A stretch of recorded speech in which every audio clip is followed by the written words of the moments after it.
There is a certain kind of person who wakes up every morning, and before they even get out of bed, they are already working. Not at their job, at something much older than their job. This is Bob, and the first thing Bob does every single morning is check if anyone is upset with him.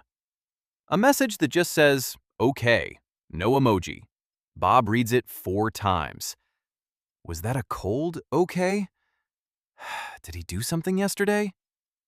He scrolls back through the conversation, searching for his crime. At work, Bob is famous. Famous for one word. Sure. Can you cover my shift? Sure. Can you stay late? Sure. Can you redo this? It's not your job, but sure. The word comes out before the question even finishes. It's automatic, like a reflex, like a door that opens for everyone and locks for no one. At dinner, his friends ask him where he wants to eat, and Bob says the sentence he has said his entire life. I don't mind, whatever you guys prefer. Here's the strange part. He is not being polite. He genuinely doesn't know. Somewhere along the way, the part of Bob that wants things went quiet. Someone bumps into him, and Bob apologizes. Twice. And then comes the night. The only moment Bob stops performing. He lies there, exhausted, and feels something he is deeply ashamed of. Resentment. A quiet bitterness toward the very people he spent all day pleasing. And then, because he's Bob, he feels guilty for feeling it. They're good people. What is wrong with me?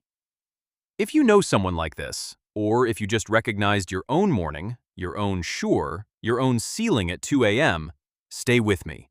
Because everything Bob is about to learn tonight, you need to hear it too. You see, everyone calls Bob the nicest person they know, the good kid, the peacemaker, the one everyone can count on. But what if I told you that what everyone calls his kindness started its life as a shield? And it's exactly here, at his lowest point, drained, invisible, ashamed of his own feelings, that something unexpected happens. Someone shows up. He looks strangely familiar. Same round face, same eyes, but he stands differently. He stands like someone who is not afraid of taking up space. Call him Super Bob. He is not a doctor. He's not here to diagnose anyone. He's something better. He's someone who made it out. And he kneels down next to Bob, and he says the sentence Bob has waited his whole life to hear. You are not broken. You are not weak. And you are not too nice. What you have has a name. Super Bob starts with what everyone already knows. When your brain detects danger, it reaches for one of 3 famous buttons. Fight, confront the threat. Flight, escape it. Freeze, go still and wait for it to pass. But psychology now recognizes a 4th button, a quieter one. A therapist named Pete Walker, who spent his career working with survivors of difficult childhoods, gave it its name, the fawn response. He also called it please and appease. And it works like this. When danger shows up and you can't fight it, and you can't run from it, because maybe the danger is bigger than you, or maybe the danger is someone you love, your nervous system picks the only strategy left. Make the threat like you. Befriend it. Calm it. Please it. Keep it happy, so it never has a reason to hurt you. And here is where the science gets fascinating. A neuroscientist named Stephen Porges discovered that your nervous system runs a silent security scan of every situation, beneath your awareness, before you've consciously thought anything at all. He called it neuroception. Think of it as a smoke detector installed behind your thoughts. In most people, that detector fires occasionally. In a fawner, it never stops. It scans every room, every face, every pause in a text message. Is everyone okay? Is anyone upset? Is it my fault? How do I fix it before it explodes? And here's the twist that makes fawning almost invisible. Fight looks like anger. Flight looks like panic. Freeze looks like shutting down. But fawning? Fawning looks like being helpful, agreeable, selfless. Researchers describe it as behavior that looks social and kind on the outside, while underneath, it is actually a safety strategy running under stress. Which means nobody spots it. Teachers praise it. Bosses reward it. Families rely on it. It is the only survival response that gets compliments. So Bob asks the question you're probably asking too. Where did my detector learn to be like this? Super Bob opens the oldest chapter. Picture Bob as a child, and picture a home where the emotional weather was unpredictable. Sunny at breakfast, storming by dinner, and nobody ever explained why. A child cannot fight a storm. A child cannot run away from home. So the child's nervous system does the only intelligent thing left. Little Bob learns to read the sound of the front door closing and know what kind of evening it will be. He learns which silences are safe and which ones are loaded. He learns the exact smile that calms things down. And without knowing it, he runs the same experiment thousands of times. Experiment 1. He expresses a need. He cries, he protests, he says no. Thunder. Experiment 2. He's quiet, easy, helpful. He smiles, he agrees. The clouds part. Run that enough times, and a child's brain, specifically the amygdala, its built-in danger alarm, writes down a rule in permanent ink. My needs cause storms. My pleasing brings sunshine. Having needs is dangerous. Keeping everyone happy is safety. And to survive by that rule, little Bob quietly gives up something enormous. He gives up the word no. He stops protesting, because protesting always made things worse, and a muscle you never use never grows. Now, an important note, because this isn't always about dramatic homes. Sometimes it's much quieter. A home where feelings simply weren't welcome, where "I'm sad" was answered with "You're fine, stop crying." The lesson lands exactly the same. What you feel doesn't matter. What they feel is everything.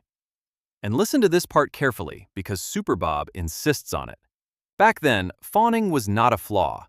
It was brilliant. It was a child's nervous system solving an impossible situation with the only tool it had. Little Bob wasn't broken. He was adapting. The problem is just this. The war ended, and nobody told the soldier. Because little Bob grew up. He left the storms behind. He's safe now. But that security system never got the memo, and in adult life, it sends him the bill. 4 ways. Cost number 1. Exhaustion with a side of resentment. Bob gives all day. Everyone gets a yes, and at night he feels drained and quietly bitter, and then guilty for feeling bitter. Psychologists know this loop well. The resentment of unmet needs turned inward curdles into shame. Double punishment. Cost number 2. The vanishing self. Ask Bob what he wants, which movie, which food, which life, and his mind just buffers. Researchers who study chronic fawning describe people who become expert readers of everyone else's inner world, while completely losing access to their own. Pete Walker has a name for what grows in that empty space: a false self, a personality built for safety instead of authenticity. One patient described it perfectly. I don't know who I am when nobody needs me. Cost number 3. Crowded but lonely. Everybody loves Bob, but who exactly do they love? The mask, the yes machine. The real Bob, the one with opinions and bad days, has never been introduced to anyone. So even in a full room, he feels invisible. And research is clear on where that leads over time.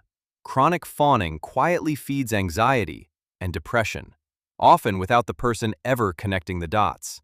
And cost number 4, the boundary alarm. The rare times Bob tries to say no, his body reacts like he's defusing a bomb.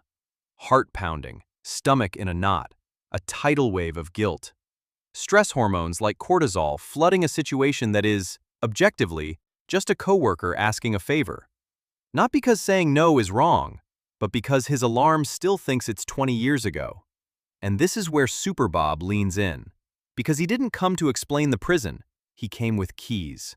3 of them. Small, simple, and backed by how nervous systems actually heal. Key number 1. Catch the auto yes. Fawning runs on autopilot. The yes leaves his mouth before the question even ends. So step 1 is not saying no. It's smaller. It's creating a gap. One magic sentence. Let me check and get back to you. That tiny pause moves the decision out of the alarm system and hands it back to Bob. And inside that gap, a question appears that Bob hasn't asked in decades. Wait, do I actually want to? Key number 2, the tiny no. You don't heal this with one dramatic movie scene confrontation. You heal it small, almost comically small. Declining a snack you don't want. Choosing the restaurant, once. Telling a safe friend, tonight doesn't work for me. And here is the part Super Bob makes Bob repeat back. The guilt will come. That wave of, I'm a terrible person, expect it. It is not proof you did something wrong. It's the old alarm doing its old job in a world that moved on. Ride the wave. It passes. And then Bob looks around and notices the impossible. Nobody left. Nobody's angry. The world kept turning. Every tiny no is new evidence filed into his nervous system. This is how the body slowly learns that the rules of the present are not the rules of the past. Scientists call this ability of the brain to rewrite old patterns neuroplasticity. Super Bob calls it teaching the guard dog that the war is over. Key number 3, the forbidden question. Every day, in small moments, Bob starts asking the question he's avoided his whole life. What do I want? Start ridiculously small. Coffee or tea, window seat or aisle, this movie or that one. At first, the compass just spins. It's been offline for years. That's normal. Every honest answer recalibrates it. And when a feeling shows up, Bob practices validating it himself instead of outsourcing that job. I'm annoyed. That's allowed. I'm tired. That's information, not a crime. One honest note from Super Bob, and it matters. If this runs deep, if there is real heavy history underneath, working with a therapist is not a defeat. Fawning was learned inside relationships. It often heals best inside one that is finally safe. So no, the goal was never to delete Bob's kindness. His kindness is real. It might be the most real thing about him. The goal is to remove the fear underneath it. Because there are two kinds of nice in this world. Nice as a choice, and nice as a survival strategy. And there is exactly one test that tells them apart. Is no allowed? A yes only means something, if a no was possible. And before he leaves, Bob finally asks Super Bob the question you've been asking too. Who are you, really? And Super Bob smiles and takes off the mask, because he was never a stranger. He's Bob, a few thousand tiny no's from now. The cape was never magic. It was stitched, one small boundary at a time, one honest answer at a time, one survived wave of guilt at a time. So, if you recognized yourself in this story, in the 4 times read text message, in the automatic sure in the ceiling at 2 a.m., hold on to this. You were never too much. You were never just a pushover. You learned, far too young, that being easy was the price of being safe. It isn't. Not anymore. And the version of you with the cape is already on the way. Take care of your head. It protected you all these years the best way it knew how. Maybe now it's your turn to protect it back. If you saw yourself in Bob today, leave a comment and tell me which part hit hardest. The automatic yes, the vanishing self, or the boundary alarm. And if someone you love is a Bob, share this with them. Gently. It might be the first time anyone ever explained them to themselves. Subscribe if you want to keep understanding your own mind. Bob and Super Bob have plenty of stories left. See you soon, and take care of yourself.